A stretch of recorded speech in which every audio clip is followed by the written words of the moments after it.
People are curious about using a Daihatsu Mira van for various purposes other than putting around town like me. Can this be used as a small business van or a solo camper? Let me measure out the interior dimensions and show you for you to decide. I'm going to remove the car seat and the futon so we can get a clear view of what it will look like when it's empty. You can see this seat just folds down like this, folds up. This thing just hooks right there to keep the seat up. There we go. This is what it looks like with everything removed. Let's get some quick measurements for people that want to use this as some sort of a cargo or even mini camper van for like solo camping, I guess. If you're solo camping, this might actually work. I understand that this seat is an optional seat. You can see that it's just bolted onto the side there. You can remove it if you don't need the seat and you'll get a little bit more space back. There's a little bit of a wheel well hump right there. You pretty much still have a straight shot from back here to the front, so if you want to lie down, you can do that. Let's measure exactly how big this is. You can get like a custom mattress, you can cut a piece of foam, whatever you want to do. Over here, let's go to the end of the subwoofer. There's a little bit more room all the way in there, but let's not count that. There is 84 inches to the end of the door. That's about how long you have here. So it's a little bit more than 6 foot. I'm 5'9", 5'10", and this isn't bad. I fit here. The wheel well is taking a little bit of my space, but I could just angle myself outwards a little bit, or just be outwards a little bit. But this is just enough room to just lie down. I was thinking right here, I think a mattress or like a piece of foam or something would actually make it the same height as that wheel well, so you would actually get a flat surface. Between this seat and the back, the seat can slide forward and back. They do have rails and stuff. But this one is a little bit more than 4 foot. 4 foot 3 inches or so. Measure the width from below. This is about 46 inches or so between the walls on the lower side. And then on the upper side, you're about 50 inches between the walls. Between the wheel wells, you have 38.5 inches roughly. It gets a little bit more curved, smaller, so the narrowest part of the wheel well is about 35 inches. And then the door opening, the narrowest part of that is about 32.5 inches. In our van, the floor is raised about 3/4, maybe an inch. I was trying to peek at what's actually under here. So it looks like the prior owner added like a piece of plywood, some felt stuff, probably for soundproofing and whatnot, and just laid this right on top. So you take the floor out and remodify it however you need, I guess, but this is about 57 inches to the roof from the floor. Pissah. Hey! How we doing? I'm good, how about you? Where'd you get this? This is from Japan. This is a Daihatsu Mira walkthrough van. No kidding, huh? Wow. The door is all the way open right now. The door hole is about 22 inches. In the space over here, I'm going to give it some leeway. We're about 21 and a half inches, maybe 22 inches before you hit anything on the side here.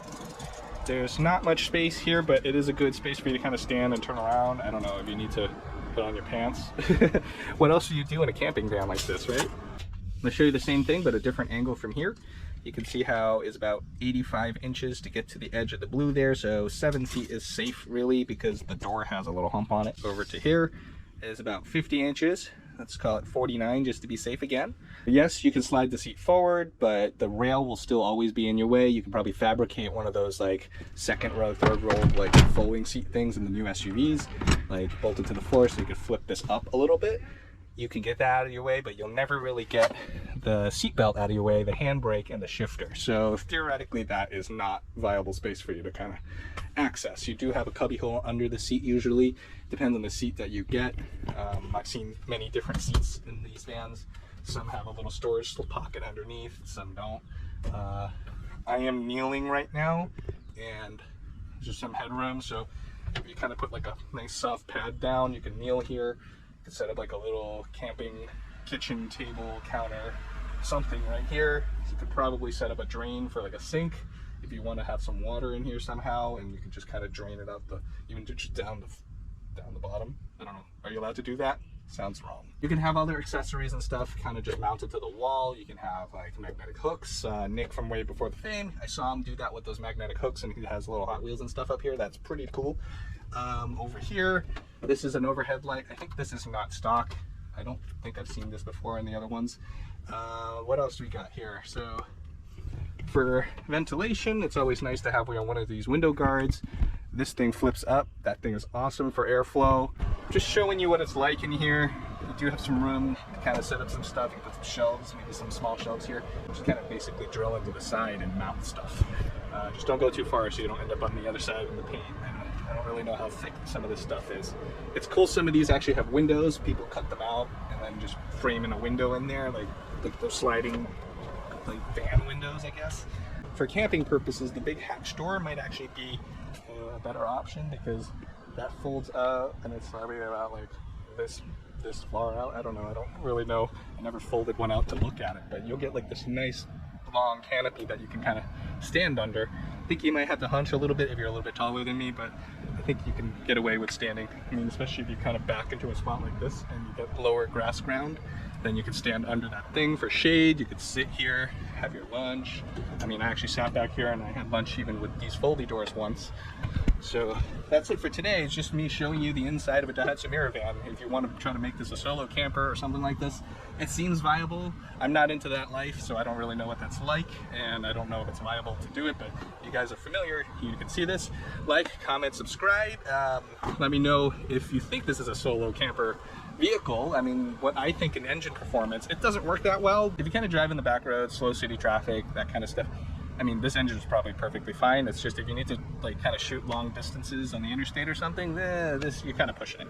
But you can probably tune up the engine. It'll work a lot healthier because this one probably needs a little bit of a tune up because it idles really poorly when it's a little bit cool out in the morning when the engine's cold. Once it warms up to operating temperature, it drives really, really well for what it is, and I'm actually pretty happy with it. It's tolerable. It becomes tolerable. So there's things you could do like the 4-cylinder TRXX engine mod, the engine swap mod, where you can take the 4-cylinder 660cc fuel injected turbocharged engine to shove into this thing and basically double its power just like that.